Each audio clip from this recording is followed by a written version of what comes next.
Hi, welcome to CuBlitz gameplay trailer. In this video we're going to be playing just a quick match of CuBlitz, and I'm going to try to help you understand the rules and how to play CuBlitz. CuBlitz is a pretty simple game to understand. You just need to know a few core values to be able to play successfully.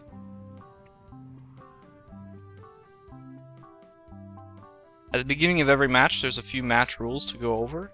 This is a standard match on the 15 square arena with 3 players. There's a 27-point rule and a turn limit is turned on.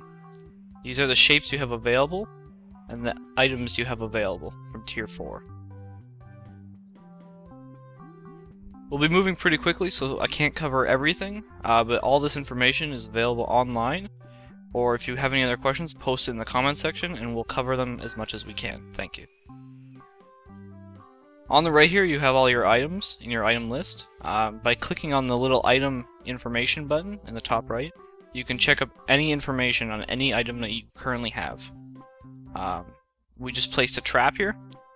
Traps are placed on the field. Your opponents don't know where they are, but once they are placed, anyone can land on them and activate their effects.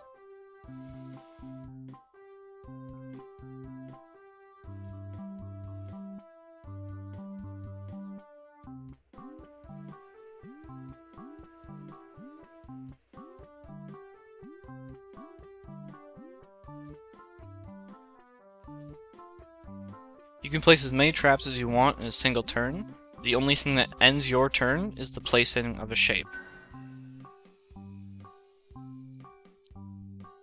As you see here, your opponent just used an item. All items and all events that happen during a match are kept on record in the feedback queue in the bottom right.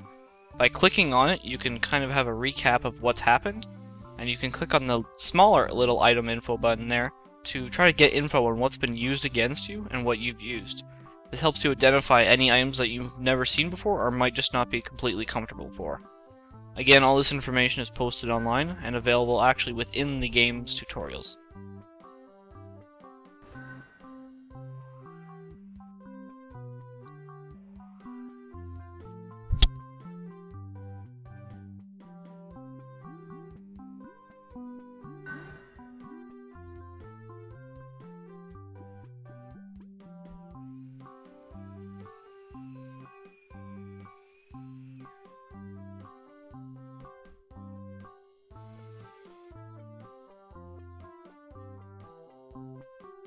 If you land on your own trap, you will not activate your own trap. As you can see here though, traps are not immune to item effect. Opponent just used kill switch, which nullified the traps in its area of effect. Another element you just saw there was the Taskmaster. The Taskmaster is an unbiased level effect that happens between rounds, which basically helps clear the board and also change things up in unexpected ways. As you see here, your opponent just made a CuBlitz, which is by the aligning of a 3x3 of their player color. You get points for every single 3x3 you make at a single time.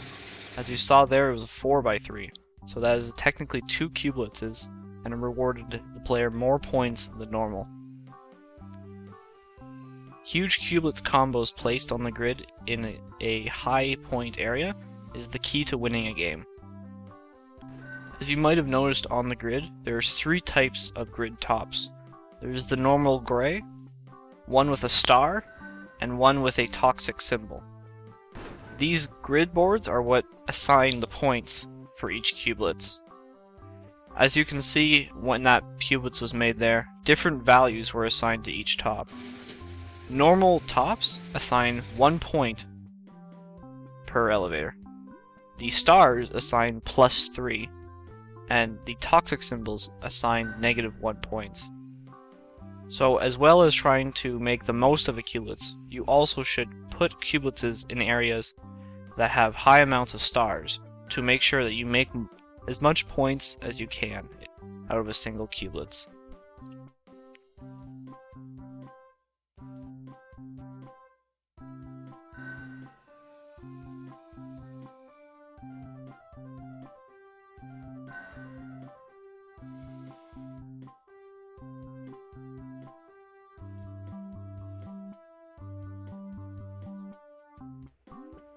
This item is the item we traded for last turn, called Rusty Pieces. You can trade for more items by selecting one of the empty item slots on the right hand side, and then clicking a 2x2 section of your color and hitting the action button in the bottom left corner. As long as you have an empty item slot, you can trade for a new item. At the beginning of every match, however, you are given 3 items to start. For a lot of players, this will be enough to carry them, but for players who need something to turn the tide, or play at a more item-based way of playing, this is a very handy feature to know. All Taskmaster events also can be read up on using the feedback queue. It'll provide information on what exactly just happened.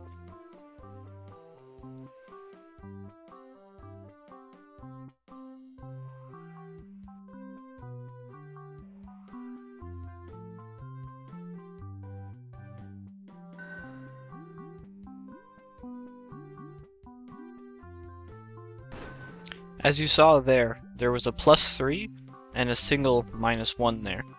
That affected the score. While the end result might have been 9, the +3 and the -1 did affect the score.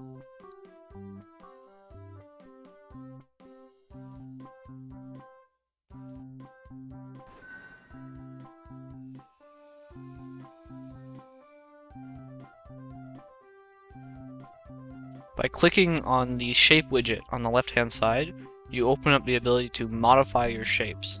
Some of the controls you have is the ability to change the shape based on the 5 shapes you're given at the beginning of every match, rotate your shape, and flip your shape.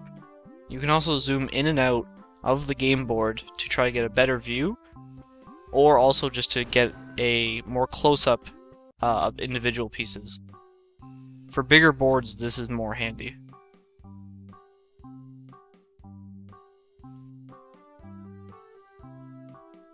For CuBlitz combos, as you notice there, he made 26 points with a 2 CuBlitz combo.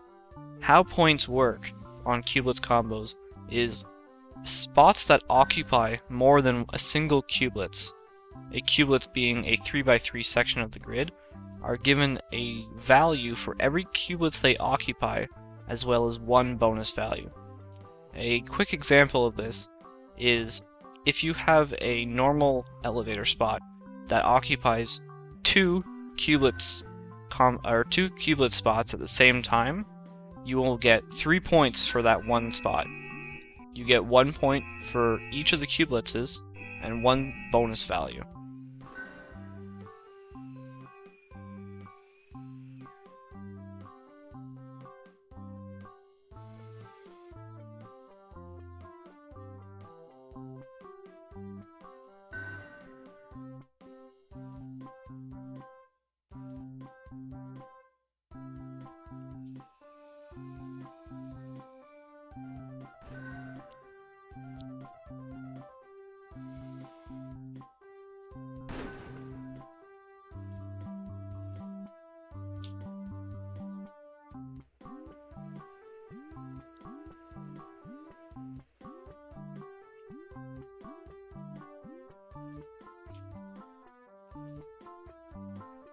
This is the winning CuBlitz of the match. With this, we've hit our point threshold. At the top, you can see the score bar, which gives you your total points that you need to reach on the top, that being 27, and the score of each player at the bottom. You can collapse and expand this score bar to get a more visual aspect to represent what's going on. I hope this has been extremely informative for everyone. Thank you for watching this gameplay video. If you have any questions, feel free to email us or leave a comment in the section below, and we will do our best to get back to you. Thank you very much.